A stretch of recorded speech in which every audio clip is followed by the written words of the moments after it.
Welcome to Learn Excel in 5-Minute Bits. In this 13th video, we'll be examining how to create and use Excel's multiple sheets.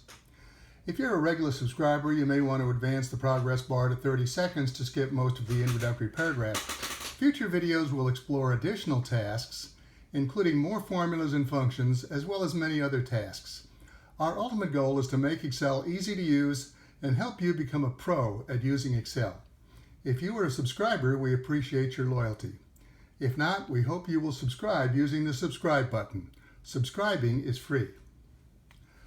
Most Excel files open up with only one sheet called Sheet 1, as you can see in the lower left corner.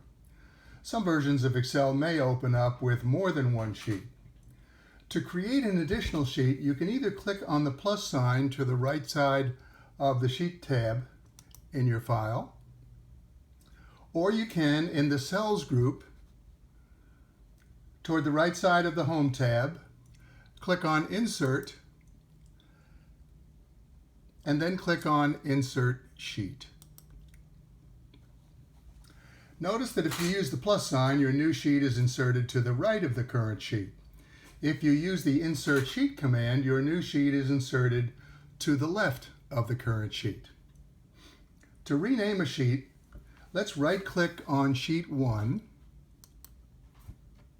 and then click on Rename. Now that Sheet 1 is highlighted, we'll type Jan and then press the Enter key.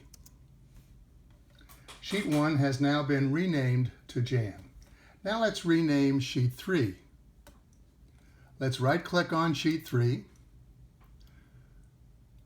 choose Rename, type Feb, F-E-B,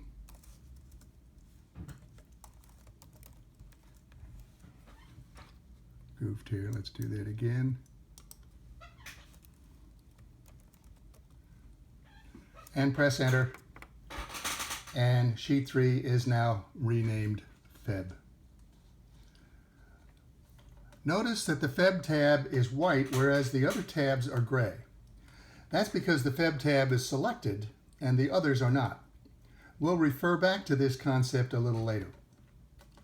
Let's assume we don't need Sheet 2, so we'll delete it. Right-click on Sheet 2, then click on Delete, and Sheet 2 is deleted. We can color code sheet tabs if we want.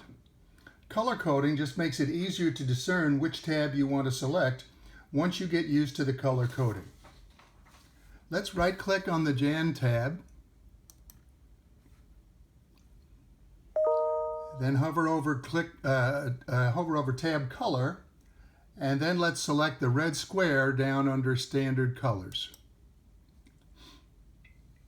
Then let's right-click on the Feb tab, click on Tab Color, and select the green tab under Standard Colors.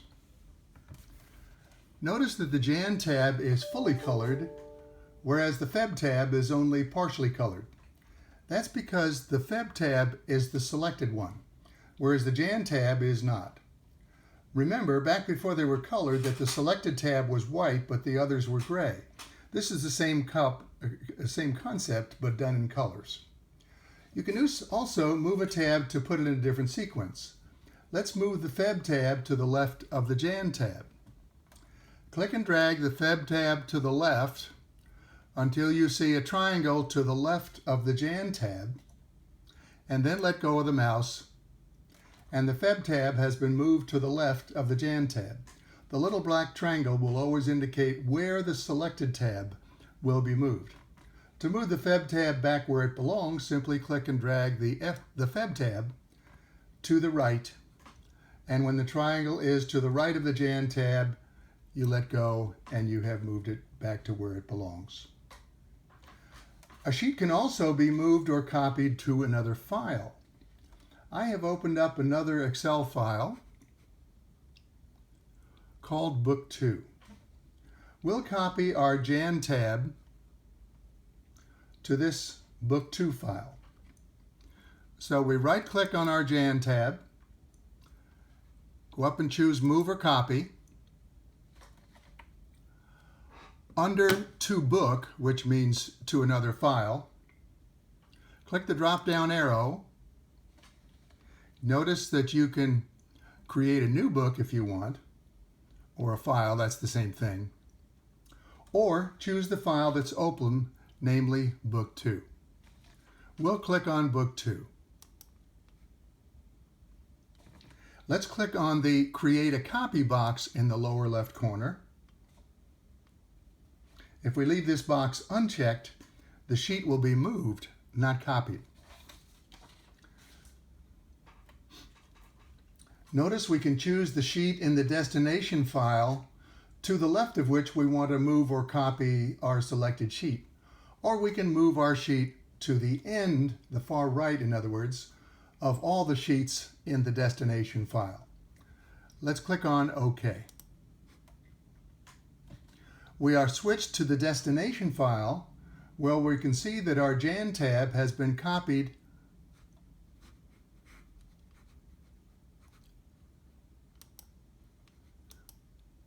to the left of sheet 1 in the Book 2 file.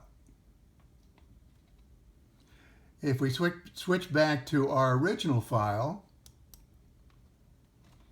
we see the Jan tab there too, thus confirming that we have copied rather than moved our selected Jan sheet. This concludes the video, Creating and Using Multiple Sheets Part 2. Remember that practicing these steps a few times will help you remember so you can use the tasks without even thinking about them.